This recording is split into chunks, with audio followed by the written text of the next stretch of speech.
Well, the Caldwell Zoo is part of the Texas Horned Lizard Conservation Coalition, a program that helps to repopulate the wild with the Texas horned lizards. This week, the zoo welcomed their 100th lizard hatchling to the world, and I recently got the chance to go behind the scenes to learn more about this conservation program. Texas is home to some of the most iconic creatures, including the Texas horned lizard.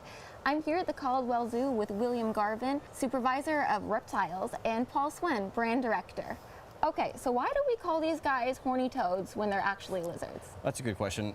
They do somewhat resemble a toad because they have the short, squat bodies, but they're actually completely a lizard. And unfortunately, they've been disappeared from the wild for quite a while now.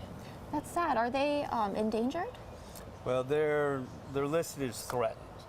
And throughout Texas in the past, they were really widespread. And over the past few decades, their numbers have really gone down.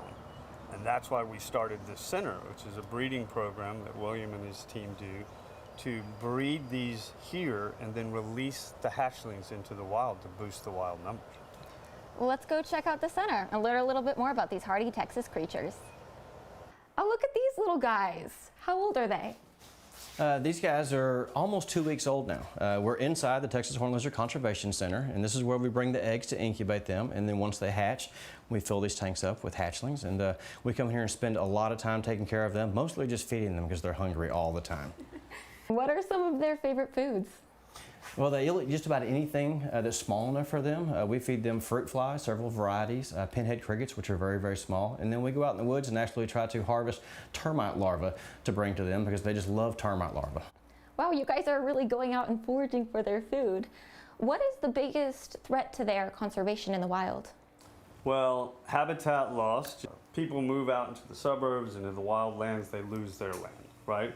And also on top of that, there's fire ants, invasive fire ants, which kill them when they're young. And why is this species so important to our ecosystem here in East Texas?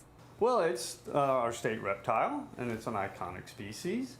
And since they were once widespread all across Texas, down into Mexico, even as far as New Mexico, that their numbers have declined so much in East Texas that we're working really, really hard to bring those numbers back so it's more like they were. And is this a part of a partnership, or is this something just the Caldwell Zoo is doing?